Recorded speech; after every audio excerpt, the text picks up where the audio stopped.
બોલો, ફરી એક વખત આવી ગયા છે બોગસ ડોક્ટર. શું ખાવું અને શું ન ખાવું આ તમામ પ્રકારની સલાહો દર્દીઓને આ બોગસ ડોક્ટર આપી રહ્યા છે. આ ઉપરાંત વાત કરીએ તો છેલ્લા કેટલાય મહિનાથી કયા પ્રકારનો કોર્સ કરવો, શું દવા લેવી, કઈ દવા ન લેવી, આ તમામ સલાહો પણ આ ડોક્ટર આપી રહ્યા છે. તો વાત છે સાણંદના નળસરોવર રોડ પર આવેલા માણકોલ 4 રસ્તા પાસે આવેલી શિવમ હોસ્પિટલની. ત્યાંથી એક બોગસ ડોક્ટર સારવાર કરી રહ્યા હોય તેનું એક સ્ટિંગ ઓપરેશન પણ સામે આવ્યું છે.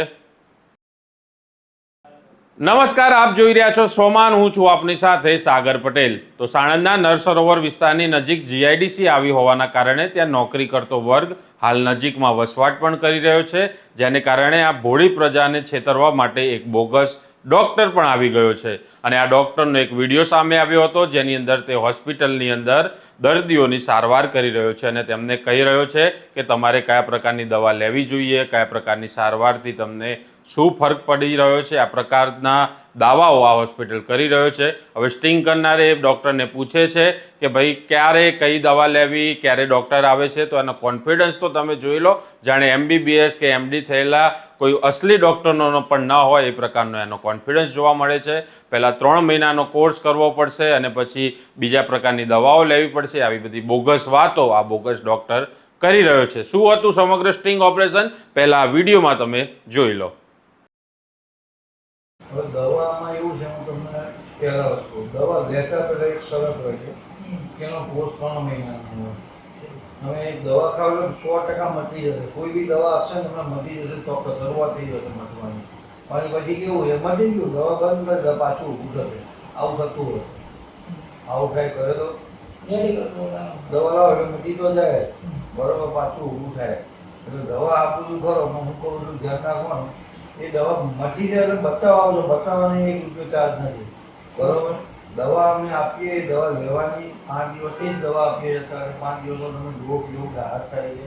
એ 5મા દિવસે દવા કરે એટલે એક વાર એને આવી જવાનું, બરોબર છે.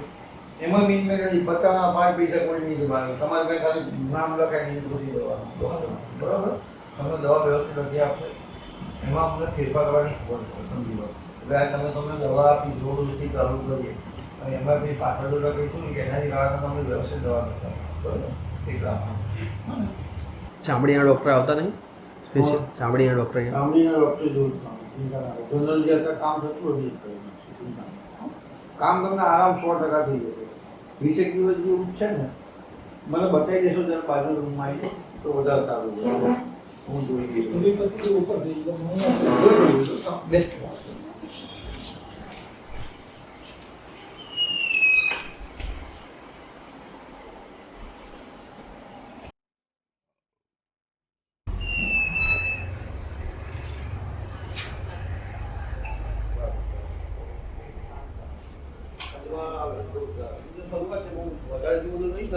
બાકી શરૂઆત જ છે, જલ્દી કઈ વાંધો નહીં. ચામડા બુજી જાય એવું સમજે, હજી શરૂઆત જ છે ભાઈ, વાંધો નહીં આવે.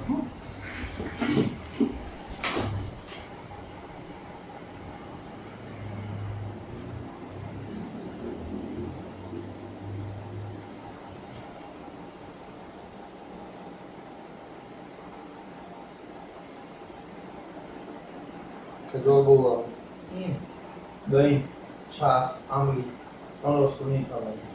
લીંબુ ખવાય, મોસંબી, સંતરા ખવાય. ટામેટું કોણ વધારે આવે? હું એ તમને કહું છું.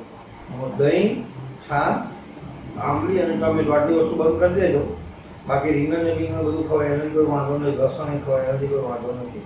પણ મેઇન વસ્તુ આ 4 કીધી: દહીં, છાશ, ટમેટું અને આંબલી. આટલી વસ્તુ મળે. ચામડીના રોગમાં સંતરા અને લીંબુ, મોસંબી બહુ સારામાં સારું કામ કરે. એટલે એ ખાવાની છૂટ, એને કોઈ તમે બિલકુલ સારી રીતે નુકસાન નહીં થાય.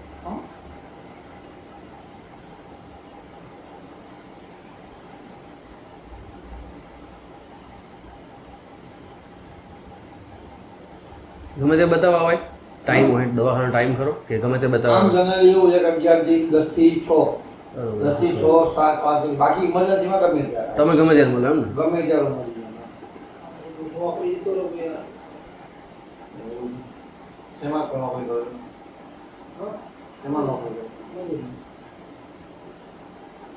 Livosetrin, Degra, Intracanalo, Omnican, Define Plus.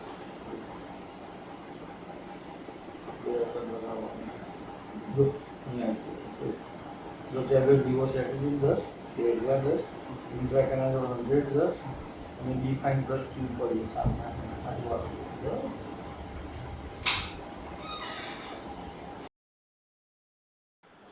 તમે આ વિડીયો જોયો, પરંતુ અહીંયા સવાલ એ થાય છે કે ક્યારેક બોગસ જજ પકડાય છે તો ક્યારેક બોગસ પીએમઓ ઓફિસર, અને કેટલાય આ પ્રકારના બોગસ પકડાયા કરે છે. તો ગુજરાતની અંદર આ ક્યાં સુધી આ પ્રકારનું બોગસ કારનામું ચાલ્યા કરશે? આ પ્રકારના વિડીયો કે અહેવાલ સામે આવ્યા બાદ અત્યારે હાલ તંત્ર દોડ્યું તો થયું છે, પરંતુ તપાસ કરવા માટે આ આવી ગયેલા તંત્રને શું પહેલાં ખબર નહીં હોય કે આ પ્રકારના બોગસિયા ડૉક્ટર લોકોની સારવાર કરી રહ્યા છે? અને શું એમને ખબર નહીં હોય કે કેટલાય લોકોની સારવાર કર્યા પછી એમના સ્વાસ્થ્ય સાથે શું ચેડા થઈ રહ્યા છે કે કેમ? આરોગ્ય વિભાગની જવાબદારી છે કે આ પ્રકારના સ્વાસ્થ્ય સાથે ચેડા કરતા લોકોને ધરપકડ કરવામાં આવે, તેમના વિરુદ્ધ કાર્યવાહી કરવામાં આવે.